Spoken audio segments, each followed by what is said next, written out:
잠깐 이쪽으로 성공하는 것 같지만 궁극적으로 볼 때는 좋은 제품을 싸게 만드는 회사가 궁극적으로 성공하더라. 세상을 움직이는 가치는 가치 있는 것을 만들었을 때, 그리고 사람들에게 그 가치 있는 것을 싸게 공급했을 때, 회사로 볼 때, 그럴 때 그 회사가 성공한다라는 것을 저는 다시 한번 거듭 확신하게 되었죠. 많은 제가 만난 사회적 기업을 하겠다고 하는 사람들도 제가 왜 사회적 기업을 하려고 하냐고 물어봤을 때, 기업이란 탐욕과 이익 중심이고 사람들을 착취하고 마케팅으로 사람들을 속이고, 그래서 이게 극대화를 통해서 사회의 악인 존재다, 기업은. 그렇기 때문에 나는 착한 기업인 사회적 기업을 하겠다라고 말하는 사람들 제가 많이 만납니다. 그 사람의 가치관은, 이 세상은 결국은 권모술수와 거짓과 속임수와 남들을 잘 해하는 사람들이 성공한다는 가치관을 갖고 있는 사람이라고 할 수 있죠. 그렇게 보고 있는 사람이죠. 그렇기 때문에 이 사회가 많은 자선단체들이 부패하는 겁니다. 시작은 자선단체들이, 나는 회사에 들어가서 그렇게 나쁜 회사에 들어가기 싫어서 자선단체에서 일하지만, 그 사람의 마음속의 가치관은 세상은 악이 승리한다라는 생각을 갖고 있기 때문에 자선단체에서 오랫동안 일해도 그 자선단체의 성공을 위해서는 남들을 속여야 되고 사람들을 착취해야 되고, 그래야만 자선단체도 성공한다라고 믿는 사람들이 자선단체에 모이면 자선단체도 부패하게 되는 거죠.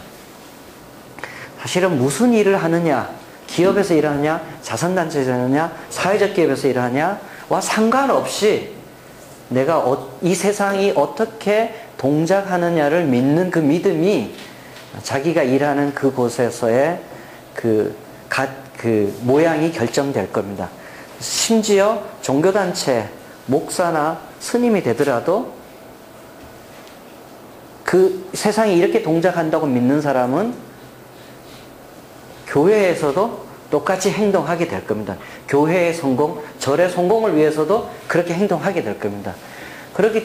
그런데 제가 사업을 하면서 사실 경영학 책을 많이 이제 그 이후로는 읽었죠. 기술 중심이 아니라 경영학 책을 많이 읽으면서 현대 경영학의 아버지라고 부르는 피터 드러커의 책을 다시 읽게 됐습니다.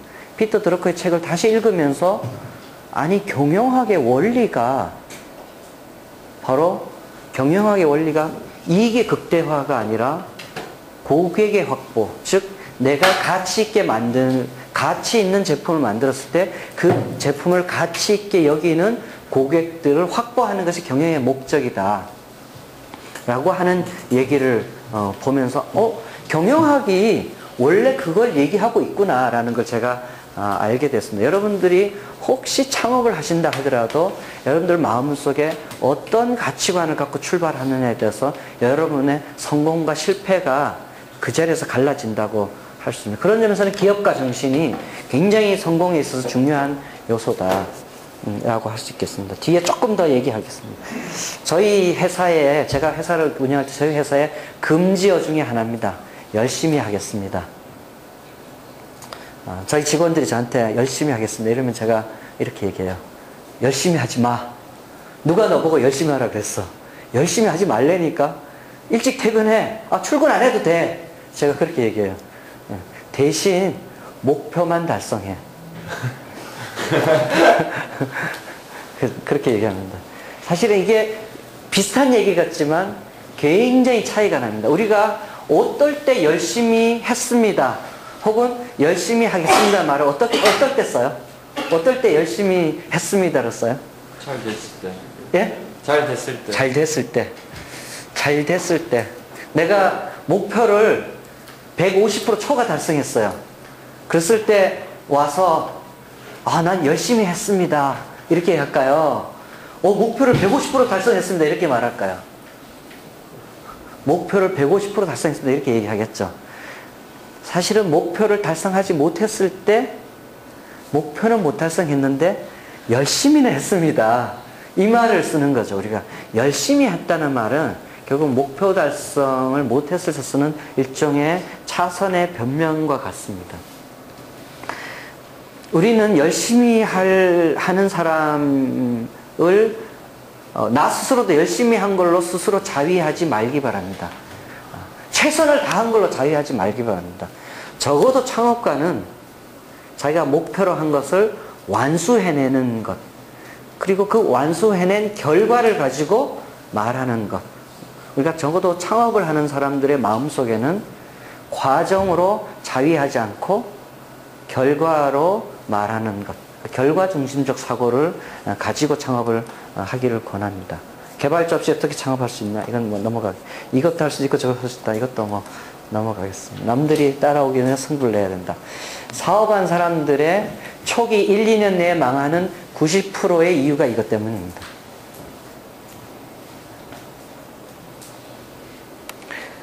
어떤 사람이 저한테 이메일을 보냈어요. 권 대표님, 자문 구할 게 있습니다. 저한테 자문 좀 해주세요. 그런데 제 사업 아이디어는 말씀을 드릴 수 없고요. 그런데 어떻게 하면 성공할지를 좀 알려주십시오. 이렇게 메일이 와요. 아니, 사업 아이디어도 뭘 할 건지 얘기도 안 하는데 어떻게 성공해야 될지 내가 어떻게 말해줄 수 있느냐. 그래서 뭐 이렇게 메일을 주고받으면 그 아이디어는 왜 말 못하냐. 사실 알죠. 아이디어가 도용돼서 딴 사람이 따라 할까봐 지금 아이디어는 말을 못한다는 거예요. 사람들한테 말 못한다는 거예요. 아이디어가 남들한테 도용당해서 남이 흉내내는 게 두려운 사람들 마음속에, 사업을 시작한 사람들 마음속에 무슨 마음이 있냐면 남들 몰래 이걸 막 만들어서 남들 몰래 시장에 가져가서 게릴라로 가서 한 방 팡 터뜨려서 나 혼자 다 먹겠다. 이게 그런 마음이 있는 거죠. 몰래 해서 나 혼자 이걸 콱 먹을 수 있다. 이런 생각이 있어요. 그런 사람이 대체로 만들 때도 너무 완벽하게 만들려고 노력하고 몰래 가서 이게 짧은 시간 내에 시장을 먹어야 되니까 어떻게 하겠어요?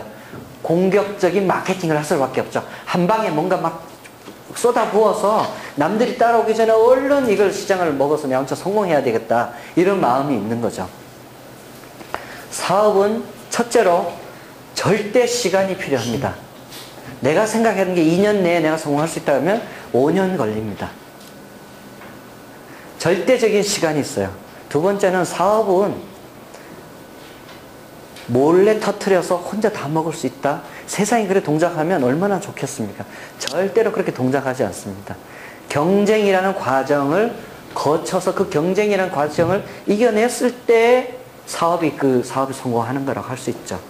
그 경쟁이라는 과정은 대기업이 똑같이 카피해서 들어오고 돈 많은 회사가 누가 투자받아서 공격적으로 하고 또 개미 군단, 돈 좀 된다고 소문나면 개미 군단 또 창업가들이 주르륵 쫓아와서 100개, 200개 회사를 만드는 그 과정을 적어도 3, 4년, 4, 5년의 과정을 거쳐서 그 과정을 이겨낸 회사만이 성공의 길을 갈 수 있다.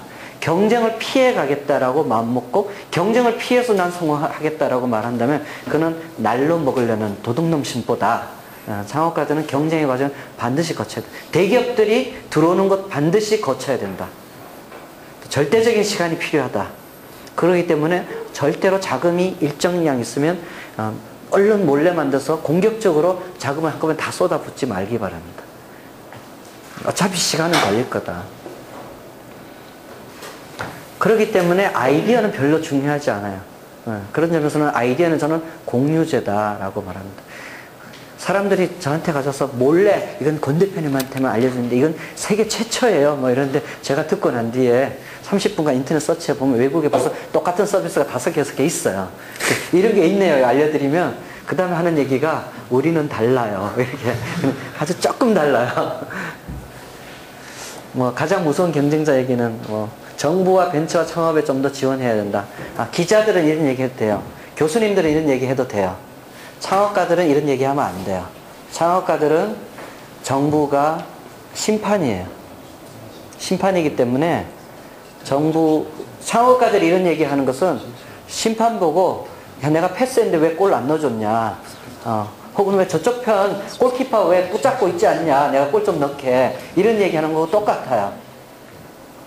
창업가는 적어도 대기업이 불공정 거래를 하든 대규모 자금으로 밀어붙이든 이상한 사업가가 고객한테 뒷돈 줘서 뭐 우리 고객을 뺏어가든 어떤 상황이든 골을 넣어야 되는 사람이 창업가다. 어떻게 하든 골을 넣겠다라고 하는 게 스트라이커예요. 스트라이커가 시합 끝나는데 골을 못 넣고 나는데 인터뷰할 때 막 징징 울면서 저쪽 수비수가 나 뒷옷 잡았어요. 저쪽 수비수가 나 태클 걸었어요. 저쪽 수비수가 나 꼬집었어요. 막 이러면서 그래서 내가 골 못 넣었어요. 이런 축구 선수 봤습니까? 없어요. 여러분들이 적어도 창업하기로 맘먹었다면 누가 태클 걸고 욕하고 뭐 인종차별 욕하고 뒤에서 심판 안 보게 꼬집고 태클 걸고 옷 잡고 해도 골 넣는 스트라이커는 골을 넣고 골 못 넣는 스트라이커는 못 넣습니다. 창업가는 그런 상황에서도 대기업이 불공정 거래하고 돈 많은 사람이 돈으로 경쟁하고 하는 상황에서도 그걸 해치고 내가 성공할 수 밖에 없는 그런 전략과 혁신을 만들어내야 되죠. 그렇게 하겠다고 결심한 사람들이 창업을 해야 된다. 이건 뭐 아까 얘기했던 얘기와 연속성입니다. 여러분들이 가치 있는 것은 무엇인가라고 생각을 할 때 마치 환경을 보존하는 것, 가난한 사람들한테 구제하는 것, 돈을 기부하는 것, 뭐 공유 경제를 하는 것, 공정무역에 커피를 사는 것, 뭐 그런 한 10가지 정도 카테고리 있는 일은 가치 있는 일이고, 그냥 회사 경영에서 돈 버는 일은 그건 악의화신이거나 거기에서 돌아가는 돈은 나쁜 돈, 공유경제에서 돌아가는 돈은 착한 돈, 이런 가치관을 갖고 있다면 여러분들 가치관에, 왜곡된 가치관에 협소한 가치관을 갖고 있다고 볼 수 있습니다. 하나 예를 든다면 제가 이제 이니시스나 이니텍을 했죠. 이니텍은 보안 솔루션으로 인터넷 뱅킹의 보안 솔루션 있고, 이니시스의 전자지불은 인터넷 전자 상거래를 위한 지불 솔루션이죠. 만일 인터넷 뱅킹이 없었다고 쳐보죠. 그럼 어떻게 될까요? 은행에서 송금 하나 하려면 은행까지 가서 번호표 뽑고 기다렸다가 처리를 하고 집에 오겠죠. 한 시간 걸린다 치죠. 우리나라의 인터넷 뱅킹 트랜잭션 1년에 한 수백억 트랜잭션이 일어납니다. 현재.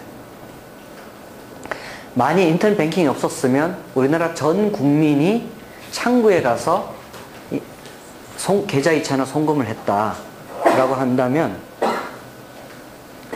그 수백억 시간이 들었겠죠. 그걸 사실은 수억 시간으로 시간이 세이브 됐다고 할 수 있습니다. 누가 알아주든 안 알아주든 뭐 저 혼자 한 건 아니지만 제가 인터넷 뱅킹의 중요한 보안 솔루션을 개발함으로 해서 우리나라의 인터넷 뱅킹이 활성화되는 데 기여했고, 우리나라의 인터넷 뱅킹이 활성화됨으로 해서 우리나라 전 국민의 수백억 시간을 세이브 시켰어요. 그 중에 가난한 사람인 경우에는 그 은행에 왔다 갔다 하는 1시간 동안 일을 해서 5,000원, 10,000원을 벌었을 수도 있고, 또 어떤 사람은 그 은행에 가서 번호표 뽑고 멍 때리고 있을 시간을 자기에게 조금 더 가치 있는 일을 썼겠죠.